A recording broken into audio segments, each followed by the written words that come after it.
story you are about to hear is true. The names have been changed to protect the innocent. Fatima Cigarettes, best of all king-size cigarettes, brings you Dragnet.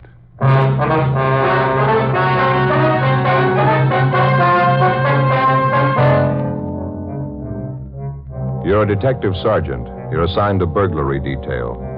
A wave of shoplifting breaks out in your city. There's no pattern to the thief's operations. There are no leads. Weeks pass. The number of thefts keep growing. Your job? Stop them. In Fatima, the difference is quality. Confirmed by smokers coast to coast. In Fatima, the difference is quality. Confirmed by latest Fatima sales reports. Yes, Fatima quality. The finest domestic and Turkish tobaccos superbly blended to make Fatima extra mild, to give you a much different, much better flavor and aroma. So compare Fatima. See for yourself why thousands and thousands of king-size cigarette smokers are switching to Fatima every day. Enjoy all the advantages of extra length plus Fatima quality, which no other king-size cigarette has. Remember, Fatimas cost the same as the cigarette you're now smoking. But in Fatima, the difference is quality. Next time, buy Fatima. Best of all, king-size cigarettes.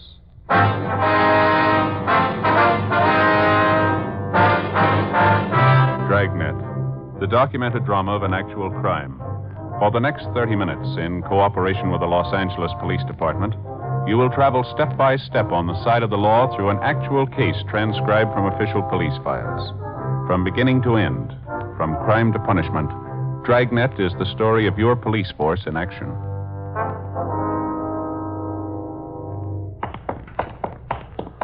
It was Tuesday, August 22nd. It was hot in Los Angeles. We were working the day watch out of burglary detail.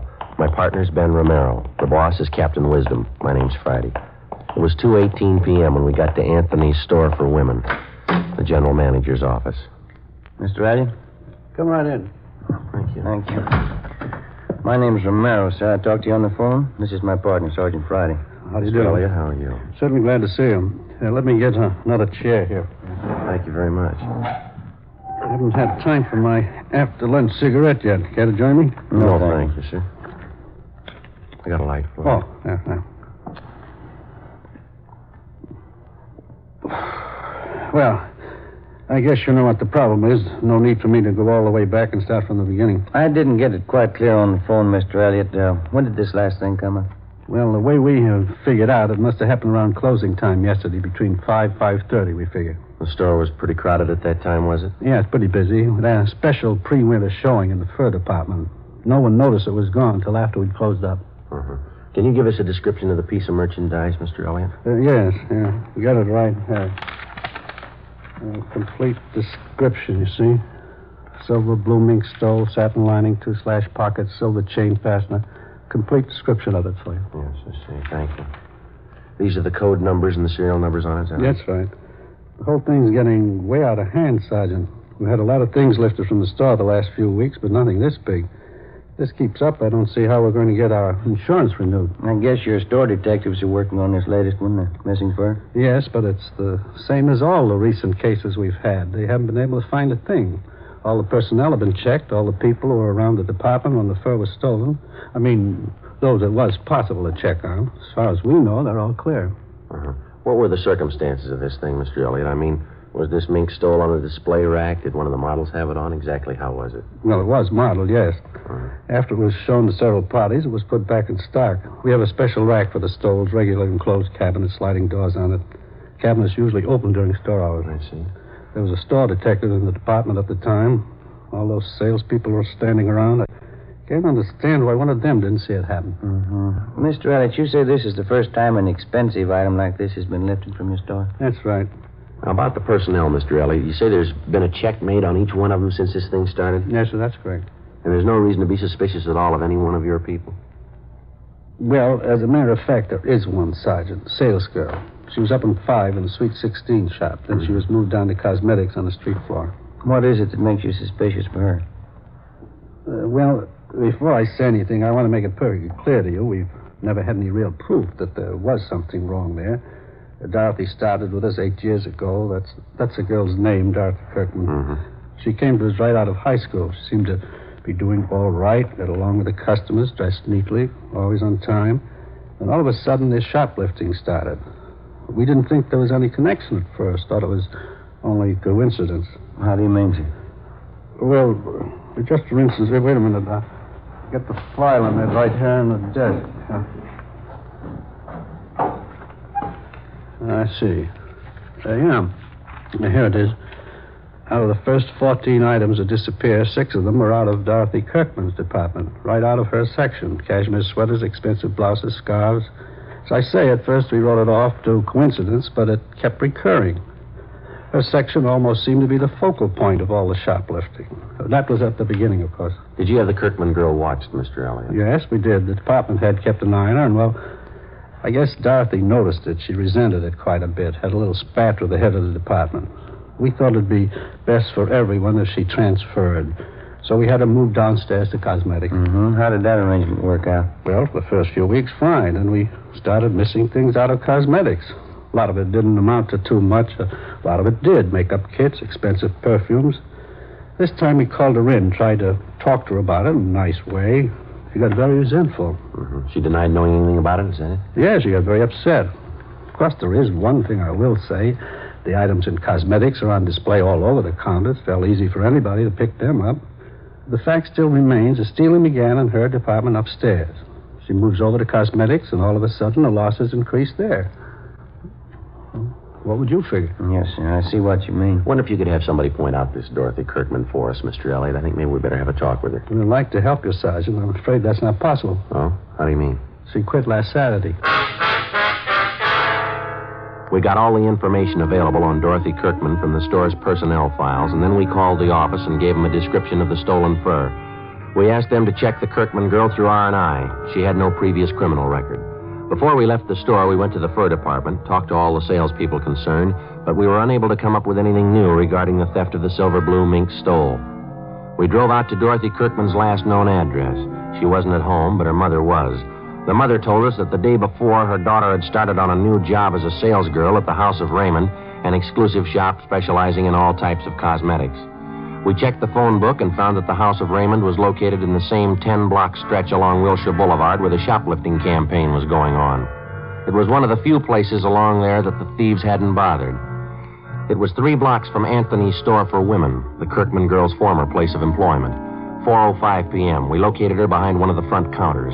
Across the aisle, half a dozen women were listening to a makeup demonstrator giving a talk on complexion care. Dorothy Kirkman seemed pleasant and cooperative. No, I don't mind telling you. I got sick and tired of being called a thief. That's why I quit Anthony's. A little of that goes a long way. You started work here at Raymond's yesterday, Miss Kirkland, is that right? Yes, that's right.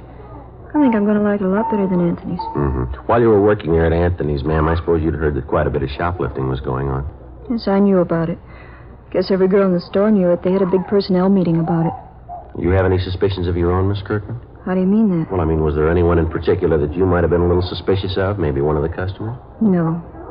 I've waited on some real weird ones, but I didn't see any of them ever try to walk out with anything. Mm-hmm. All I knew was what Mr. Elliott told us at that meeting. Well, this might be an embarrassing question for you, miss, and we'd appreciate an honest answer.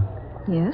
What about the sales girls you worked with? Did any of them ever give you cause to be suspicious? You mean, do I think any of them were doing the stealing? No. There were some of them I didn't like. I didn't trust them either, but I wouldn't accuse them of stealing. I wouldn't accuse anybody unless I had proof. That's more than I can say for some people I know. Well, by any chance, did you happen to be in Anthony's this past Monday? Monday? No, why do you ask? When you were working on the 5th floor up the street at Anthony's, we understand that when the merchandise first started disappearing, a pretty good percentage of it was out of your section. That's what they told me, yes. And then when you were transferred downstairs to the cosmetics counter, quite a few things started disappearing from there. Now, we'd like an honest answer, Miss Kirkman. Do you have any explanation at all for this? I'll tell you the same thing I told them at the store, Sergeant. I can't explain it. But I didn't have anything to do with it, believe me. Well, you'll have to admit, miss, it's pretty much of a coincidence, isn't it? Sergeant, you can call it anything you want to. I didn't have anything to do with it. The only thing I ever took home from that store was my paycheck. Would you excuse me, please? Customer I have to wait on. Yes, ma'am. Go right ahead. Huh? What do you think? I don't know. She's a nice enough girl. Seems to be telling the truth. Could be a coincidence the way it worked out. Nothing to prove otherwise. 4:38 p.m. We finished questioning the suspect, Dorothy Kirkman, and Ben and I went back to the office and made arrangements to have the girl kept under temporary surveillance. A bulletin had been gotten out on the missing fur stole, the pawn shop detail had been notified, and a description of the fur had been placed on the stolen property list. The following day, along with Sergeants Dick Rubles and Jim Tabor, we continued our investigation of the latest shoplifting complaints. It went slow, a lot of legwork, and no progress. Like the dozens of other items of merchandise which had vanished in the last 8 weeks, there wasn't a trace of the missing fur stole. More men were added to the special detail on duty in the 10-block area where the stealing was going on. Anybody in the city who'd ever served time for shoplifting was checked and rechecked. Constant surveillance was maintained over a half a dozen known thieves who we figured might be involved. It got us nothing. Wednesday, August 23rd, 5:30 p.m. No leads, no progress. We went back to the office.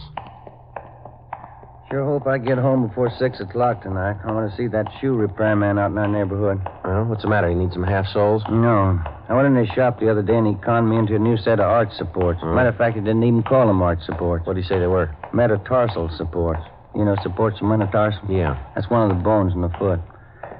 He sold me a pair of these things and told me I should wear only one of them in my right shoe. Yeah, what's the matter with that? Isn't it working out? Miserable. Feel like I've been walking around with one foot in a bucket.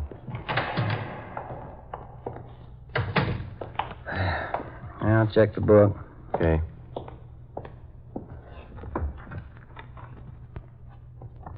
Anything?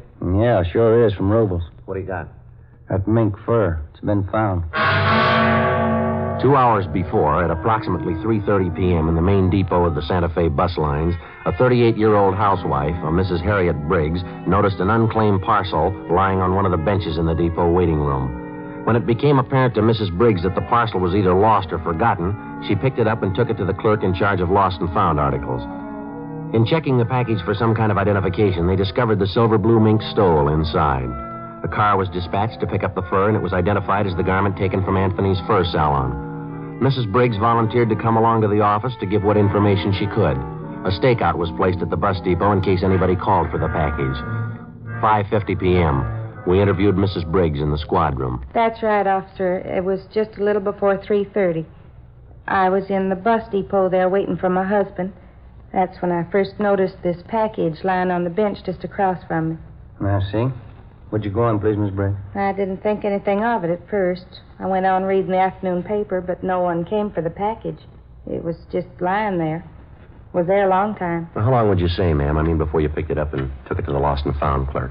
Oh, I'd say 20 minutes, half an hour. That much at least. I left it with the young man at the counter there, and I told him I'd be back to see if anyone claimed it. Well, when I did get back, that's after I had dinner with my husband, Carl, we found out what was in the package. It's certainly strange. Don't you think, officer? Yes, ma'am. Did you happen to notice at all who it was that left the package there? Well, I'm not really sure, officer, but I think I know who it was. A tall woman. She had a brown jacket, if I remember rightly. I think you'd say she was in her early 30s. Have you ever seen this woman before, Miss Briggs? No, I never did. Very attractive, as I recall. She wore glasses. Anything else about her you might have noticed? Let me think. She had blonde hair. I remember that much. The reason I do remember it is because she wore it like I used to when I was a girl, you know, sort of back in a bun like this. And you're pretty sure that this woman you described is the one who left the package there? Well, if I remember rightly, she's the only one that sat across from me. I guess it must be her. If it wasn't her, I don't know who else it could have been. All right, Miss Briggs, thank you very much. We appreciate it. That beautiful fur. I know that woman must be just sick about losing it. Certainly hope you find her, officer. Yes, ma'am, so do we. We had the stats office make a run for us on all females with shoplifting records who fitted the description of the woman who'd left the mink stole in the waiting room at the bus depot. The following morning, we checked with the men on stakeout at the depot. They told us nobody had come back to report losing such a parcel. Together with Rubles and Tabor, we spent most of the day checking out the names on the list of known shoplifters which the stats office had made up for us. Names of possible suspects who physically resembled the tall blonde woman seen at the depot. We got nowhere. Either they had ironclad alibis, or they had since moved out of the city. We ran down every possible angle on the freak recovery of the missing fur stole. During the next 10 days, the case got more involved than it already was. Some of the stolen articles of new merchandise began showing up, but not through any of the channels we expected. Some of the items were found dumped in sidewalk refuse cans. Some were found in hotel lobbies, in the post office, in theaters. Some were found tossed in vacant lots. The only logical answer we could figure was that it was the work of somebody who was stealing for just the love of stealing. A kleptomaniac. Tuesday, September 4th, a 15-year-old girl in one of the exclusive residential neighborhoods reported finding 2 parcels containing women's clothing and expensive costume jewelry. They still had the price tags on them, and they totaled $360. Ben and I drove out to talk to the girl, a Patricia Denvers. Where'd you happen to find these things, Patricia? Empty lot right down the block there. I was on my way home from the show. I took the things home and showed my mother. She called the police. If nobody claims this package with the costume jewelry, can I keep it? Certainly beautiful. No, I'm afraid not, miss. We know who the things belong to. We're going to have to return them. Oh, I certainly don't understand that. Well, how do you mean? Well, as far as I could see, she threw the things away. I thought she didn't want them. What do you mean? Who didn't want them? Well, the lady who threw them in the empty lot. You saw who it was that threw the packages in that lot, did you? Yes, I was on my way home from the show, just like I told you. I could see this lady walking up ahead of me. She was about a block away, I guess. When she went by the lot, I saw her take these packages from under her arm and toss them in the grass. She wouldn't do that if she wanted them, would she? Did you get a good look at this woman? You have any idea what she looks like? She's a good-looking woman. Tall. She has beautiful blonde hair. Her husband's a doctor. And you know who she is? You've seen her before? Well, I don't know her to talk to. I just see her around the neighborhood. Does she live around here? Do you know that? Yeah, right next door to my girlfriend.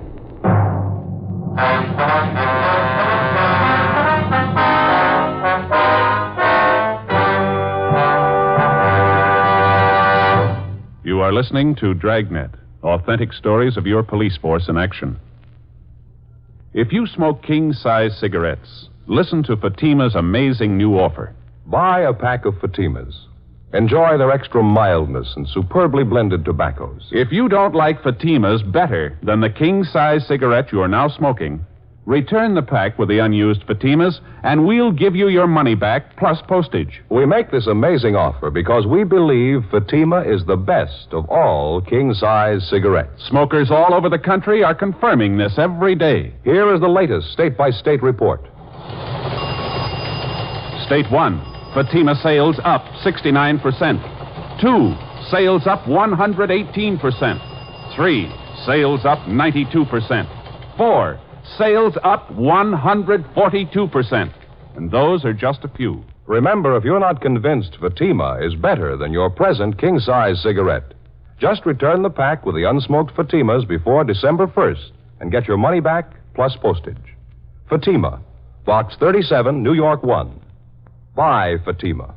Best of all, king-size cigarettes.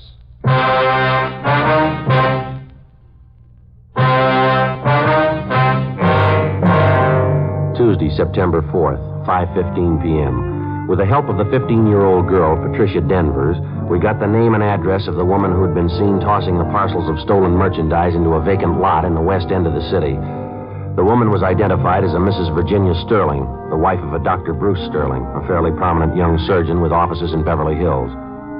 Mrs. Sterling and her husband had no children. They leased a richly furnished apartment in a residential section of the city that was considered better than the upper middle class. We checked Virginia Sterling through R&I, but she had no previous criminal record that we knew of. Together with Sergeants Rubles and Tabor, we covered the various stores along Wilshire Boulevard that had been victimized in the recent shoplifting campaign. We found that Mrs. Sterling had charge accounts at almost every one of the stores. Generally speaking, we found her accounts in very good standing, and among the store people, she was regarded as what is referred to as a fine customer, a good spender, and a good credit risk. Right down to the Retail Credit Association, there was nothing but favorable reports on the woman. 7:15 p.m., Ben and I had a hamburger and some chili and a cup of coffee for dinner, and then we drove out to the apartment of Dr. Sterling and his wife. Mrs. Sterling answered the door and invited us in. We identified ourselves. She told us the doctor was out on a call. She showed us into the living room. Modern furniture, indirect lighting, expensive rugs. Won't you sit down, gentlemen? Thank you very much. Should I get you a drink? I was just having my coffee and brandy. No, thank you, Miss Sterling. I really don't know when the doctor will be back. He was called over to the hospital. Is there anything I could help you with? Well, as a matter of fact, Mrs. Sterling, we came out to talk to you, not your husband. Oh, really?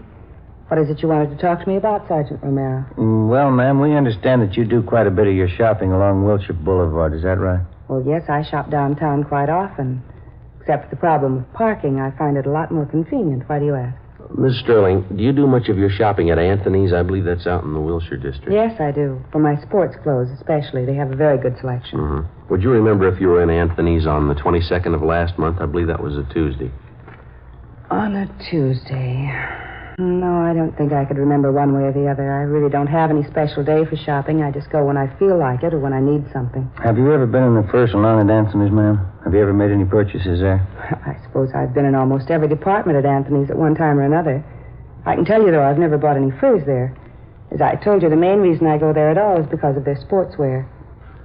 Could you tell me what this is about, please? Routine investigation, ma'am. I wonder if you could tell us this. Do you have any occasion to travel in the area of the Santa Fe bus depot? By bus?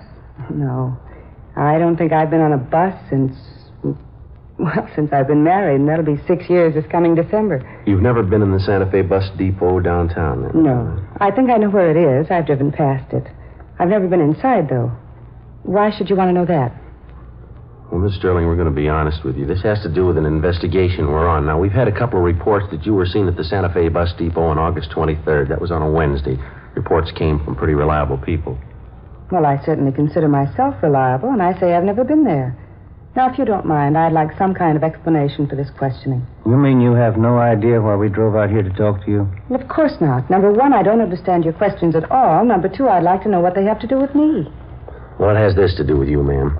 Last August 23rd, a woman in a brown sports jacket answering your description left a package in the Santa Fe bus depot. Well, this package contained a mink stole taken from Anthony's.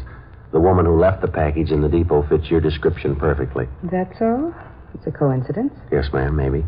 I suppose you've read in the papers about the big increase in shoplifting. Most of it's taking place right in the area where you say you do most of your buying.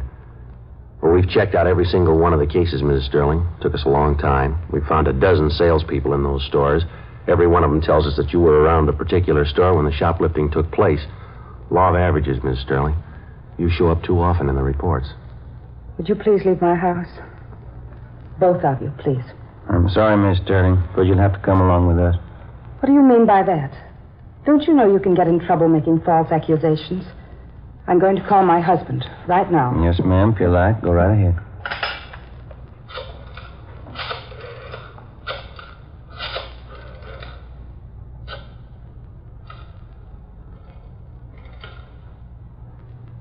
Sergeant. Yes, ma'am. What is it? What do you want to know? You can tell me. I think you know already. What do you want? Tell me, please. We've got your story, ma'am. Right up to this afternoon. You went shopping today. You stole things as usual. When you tried to get rid of them, you were seen right in this neighborhood. The vacant lot down in the next corner, you threw them away there. Somebody saw you. They didn't know it was me. Yes, ma'am. They knew it was you. Yes. How can I make them understand? Do you know? No, ma'am. Horrible. Shame. I couldn't tell my husband. I couldn't tell Bruce. I couldn't. Oh, never mind. We'll tell him for you.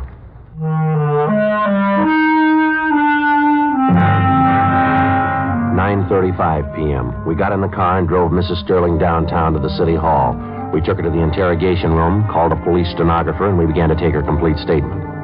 One of the first things she did was to admit full responsibility for the series of shopliftings which had been going on for over 2 months.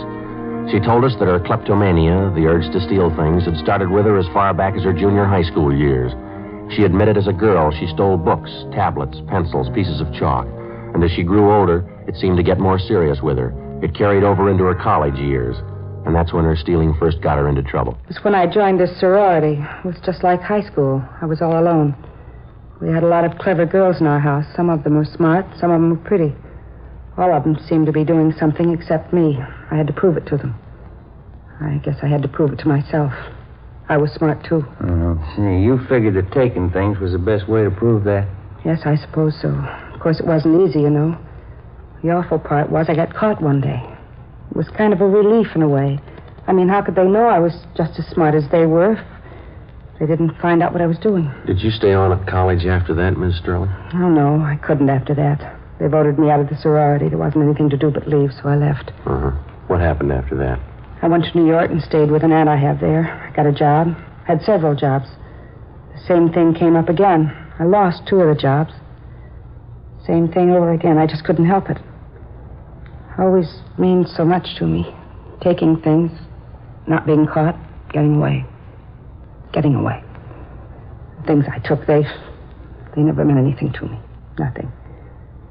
Just taking them, not having anyone knowing. That's all that was important. It made up for that feeling, being all alone. Yes, ma'am. And this thing went on, even after you were married? No, not at first. I guess maybe a year or 2. We were very happy, Bruce and I. And then he got busy, came out here and began to build his practice. I didn't see as much of him. We both wanted children. We wanted them very much. There weren't any. Bruce began to spend more time away from home. It was just like before. Same thing. I wasn't important.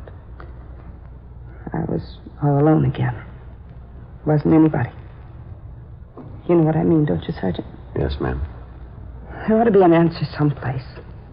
There isn't anything worse than being alone. Is there? I get it. Interrogation room Friday. Yeah, Dick. Mm-hmm. He is on his way now? Yeah, right. Yeah, thank you. Dr. Sterling just called. Said he was on his way in. He ought to be here in a couple of minutes. I don't want to see Bruce. He's so good. I wouldn't know how to tell him. Don't worry, ma'am. He'll be all right. No.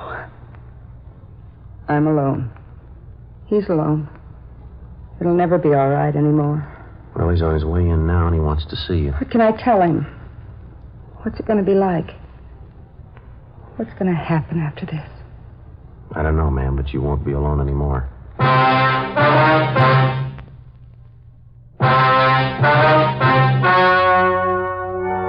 The story you have just heard was true. The names were changed to protect the innocent.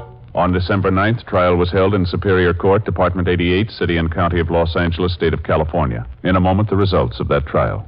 And now, here's our star, Jack Webb. Thank you. Friends, a few minutes ago, we told you exactly why smokers all over the country are switching to king-size Fatimas. It's because Fatimas are extra mild, because they have a much better flavor and aroma. Now, if you haven't tried Fatimas yet, here's where you come in. We feel so sure that you'll enjoy Fatima quality that we make this offer. Buy a pack of Fatimas. If you don't like Fatimas better than the king-size cigarette you've been smoking, just return the pack and the unsmoked cigarettes and we'll send you your money back, plus postage. You see, we're convinced that Fatima is the best of all king-size cigarettes. Buy a pack of Fatimas today. I know you'll agree.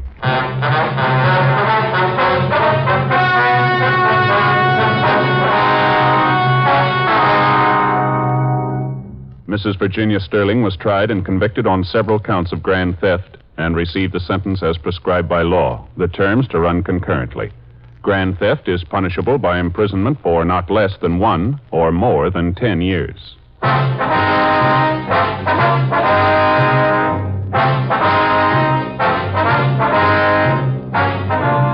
You have just heard Dragnet, a series of authentic cases from official files. Technical advice comes from the Office of Chief of Police W.H. Parker, Los Angeles Police Department. Fatima Cigarettes, best of all king-size cigarettes, has brought you Dragnet, transcribed from Los Angeles.